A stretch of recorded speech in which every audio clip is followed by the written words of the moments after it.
السلام علیکم ورحمۃ اللہ وبرکاتہ۔ دوستو میں ہوں محمد عرفان اور آپ یوٹیوب چینل دیکھ رہے ہیں ایم عرفان FSD۔ آج کل سوشل میڈیا پہ ایک بہت خاص ٹاپک جو ہے وہ پھیل رہا ہے، اور مجھے کسی ایک آدھ نے نہیں بلکہ مختلف کئی دوستوں نے، میری وائی ٹی فیملی کے اور اس کے علاوہ اور بھی کچھ دوستوں نے مجھے کہا ہے کہ آپ بھی اس پہ ویڈیو بنائیں۔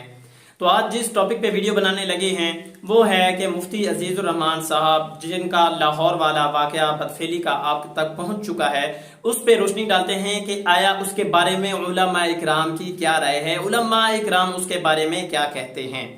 مزید آگے بڑھنے سے پہلے ایک چھوٹی سی گزارش ہے کہ اگر آپ کو ویڈیو پسند آئے تو اسے لائک کر دیں، اگر آپ چینل پہ نئے ہوں سبسکرائب کر کے بیل ضرور پریس کر دیں تاکہ ہر آنے والی ویڈیو کا نوٹیفیکیشن آپ احباب تک پہنچتا رہے۔ اس کے علاوہ آپ اپنی رائے کا اظہار بھی کمنٹ باکس میں کر سکتے ہیں۔ ویڈیو پسند آئے تو اسے لائک ضرور کیجیے گا۔ اللہ آپ سب کا حامی و ناصر ہو۔ بات کرتے ہیں، یہ کل مجھے خبر ملی ہے، مفتی طارق مسعود صاحب کے بہنوئی ہیں مفتی عامر صاحب، ان کا بیانیہ ایک ہم تک پہنچتا ہے جس میں وہ کہہ رہے ہیں کہ علماء کرام کا اس میں اجلاس چل رہا ہے، ان کا بینچ بیٹھا ہے، اس بارے میں وہ مشاورت کر رہا ہے، وہ اس میں نتیجہ نکال کے ہی رہے گا۔ نتیجے تک پہنچنے کے لیے صاف ظاہر ہے بینچ کی ضرورت ہوتی ہے، اور مختلف اداروں کا اکٹھا ہونا یا بڑوں کا اکٹھا ہونا اس کی ضرورت ہوتی ہے۔ وہ جانچ پڑتال کرتے ہیں اور وہ ہونے والے وقوع کی تہ تک آخر کار پہنچ ہی جاتے ہیں۔ تو اس کے ساتھ ساتھ ایک بات اور میں آپ کو کرتا چلوں کہ جس طرح ایک ہسپتال کے اندر ڈاکٹر کی تھوڑی سی زیادتی کر دینے سے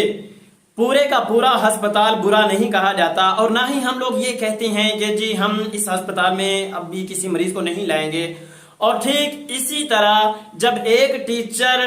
یا ایک پروفیسر اپنے اسٹوڈنٹ کے ساتھ کوئی گڑبڑ کرتا ہے تو ہم نے کبھی یہ نہیں کہا کہ جی اس سکول کو، اس کالج کو، اس یونیورسٹی کو بند کرو، یا اس کے علاوہ ہم نے کبھی یہ کہا ہو کہ ہم نے اپنے بچوں کو یہاں پہ نہیں بھیجنا۔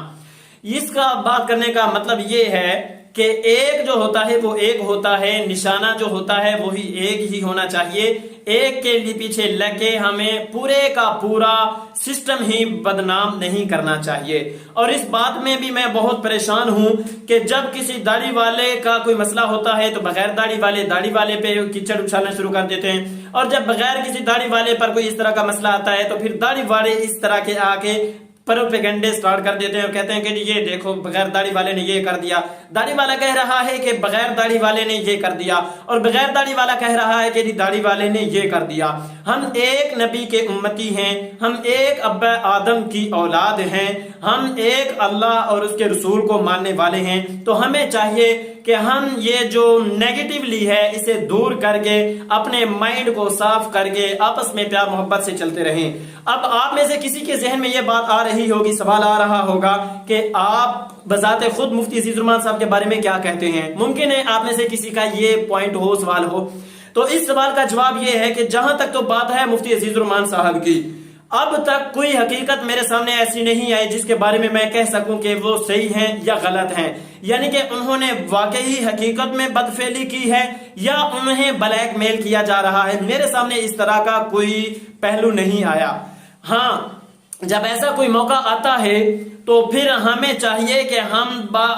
اپنے ہاتھ میں اختیارات لینے کی بجائے ہم اختیارات حکومت کے سپرد کر دیں۔ اب علماء کا بینچ بیٹھا ہے، جہاں تک تو مذہبی کاروائی ہو رہی ہے وہ لوگ اپنی کاروائی کر رہے ہیں، اور پھر اوپر سرکاری سطح تک جہاں تک یہ کاروائی ہو رہی ہے، جو بھی آ رہے ہیں حالات وہ سامنے آپ کے سامنے ہیں۔ ہاں جھوٹی چھوٹی موٹی خبروں کے اوپر ہمیں دھیان نہیں دینا چاہیے اور ہمیں ان پہ اعتبار نہیں کرنا چاہیے۔ اگر کسی طرح سے ثابت ہوتا ہے کہ مفتی صاحب نے بدفعلی کی ہے تو جی ہاں پھر میرا بھی یہ ایمان ہے، پھر میں بھی یہی کہوں گا کہ انہیں سرعام سزا دی جائے، اور صرف سزا ہی نہیں دی جائے بلکہ ہر بدفعلی کے شکار کو پکڑنے کے بعد سرعام پھانسی دی جائے۔ صرف مفتی صاحب کو تختہ دار پہ نہیں لٹکایا جائے بلکہ ہر بدفعلی کرنے والے کو تختہ دار پہ، سولی پہ چڑھایا جائے، تاکہ کل کو کوئی بھی داڑھی کی شکل میں، ٹوپی کی شکل میں، یا کلین شیو کے روپ میں، پینٹ شرٹ کے روپ میں، کسی بھی روپ میں آ کے کوئی اس طرح کی گھٹیا حرکت نہ کرے۔ امید ہے کہ آپ کو یہ ویڈیو پسند آئے گی۔ اگر ابھی تک آپ نے لائک نہیں کی تو جاتے جاتے لائک کر دیں۔